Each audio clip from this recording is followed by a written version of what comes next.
कोई भी बिजनेस के लिए फायर सेफ्टी सबसे पहली प्रायोरिटी होती है, फिर वो कोई छोटी या बड़ी इंडस्ट्री हो, कोई ऑफिस हो, कोई रिटेल स्टोर हो या फिर कोई वेयर हाउस। आज के वीडियो में हम बात करेंगे फायर रेजिस्टेंस क्लोथिंग क्या है, फायर रिटार्डेंट क्लोथिंग क्या है, दोनों में क्या डिफरेंस है और दोनों का स्टेप बाय स्टेप कंपैरिजन करेंगे ताकि ये पता चल सके कि कौन से क्लोथिंग चूज करना ज्यादा सही है। ज्यादातर ऑयल एंड गैस इंडस्ट्रीज में लोग फायर सेफ गारमेंट पहनते हैं जो कि फायर रेजिस्टेंट या फायर रिटार्डेंट होते हैं।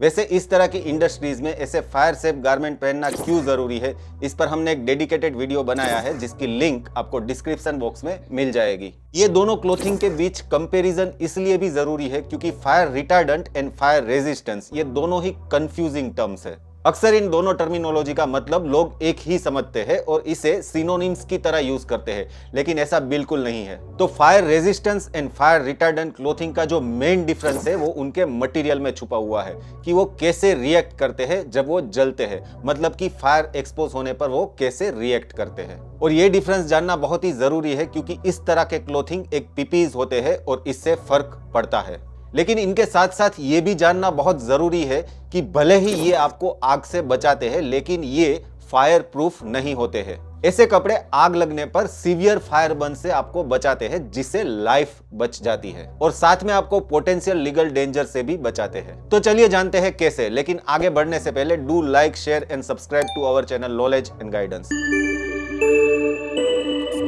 फायर रेजिस्टेंस क्लोथिंग, जिसे एफआर क्लोथिंग भी कहा जाता है, और ऐसे क्लोथिंग में जो मटेरियल होता है वो नेचुरली फायर रेजिस्टेंस होता है। ऐसा मटेरियल जब आग के संपर्क में आता है तो जलना स्टार्ट हो जाता है, लेकिन जैसे ही आग को दूर लेते हैं मटेरियल में लगी हुई आग अपने आप बुझ जाती है, मतलब कि ये सेल्फ एक्सटिंग्विश हो जाती है। तो देखा जाए तो ऐसे मटेरियल को जलता रहने के लिए कंटिन्यूअस फ्लेम की जरूरत रहती है। फायर रेजिस्टेंस क्लोथिंग बनाने के लिए वूल, केवलार, नोमेक्स, मोडाक्रिलिक जैसे मटेरियल यूज होते हैं। और अगर इसकी डेफिनेशन को देखें तो fire resistance clothing made for material that are inherently resistant to catching fire. This fabric are designed to self extinguish when the ignition source is removed.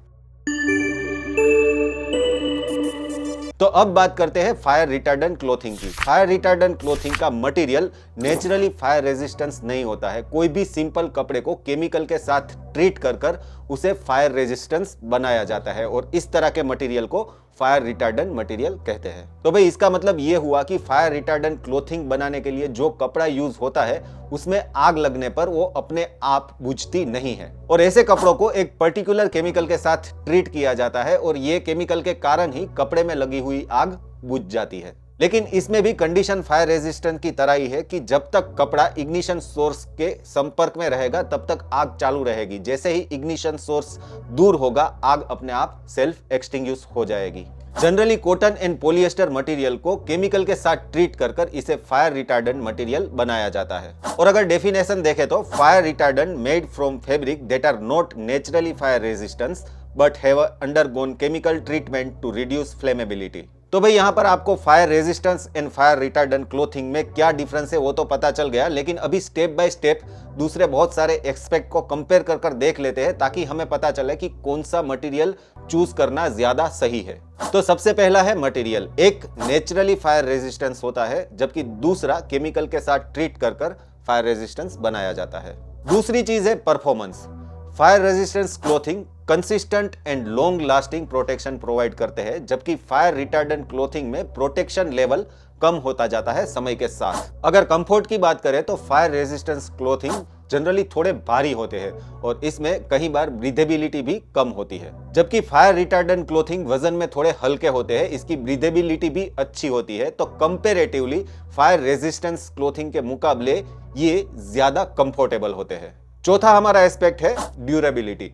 Fire resistance cloth की resistance property life time same रहती है क्योंकि उसमें use हुआ material ही naturally fire resistance होता है। लेकिन fire retardant clothing में कुछ वॉशिंग के बाद धीरे धीरे फायर रेजिस्टेंस प्रॉपर्टी कम हो जाती है क्योंकि मल्टीपल वॉशिंग के कारण कपड़े में रहा केमिकल धीरे धीरे वॉश आउट हो जाता है। पांचवा एक्सपेक्ट है costing. Fire resistance clothing naturally fire resistance होने के कारण ज्यादा महंगे होते हैं और फायर रिटार्डेंट क्लोथिंग सस्ते होते हैं क्योंकि किसी भी सस्ते कपड़े को केमिकल के साथ ट्रीट कर इसे फायर रिटार्डेंट बनाया जाता है। छठा हमारा एक्सपेक्ट है मेंटेनेंस।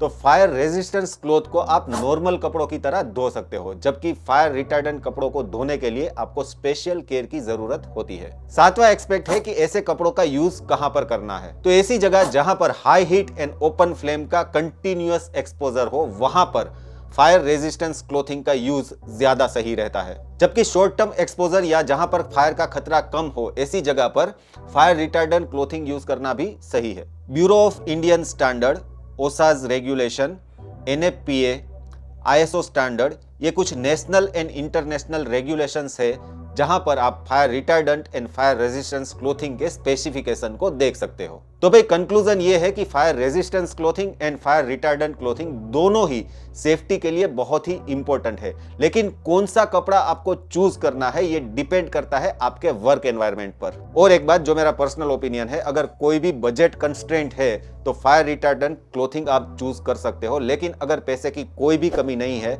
तो fire resistant clothing is a right choice. तो मिलते हैं अगले वीडियो में, तब तक के लिए जय हिंद, जय Bharat, stay safe, stay healthy.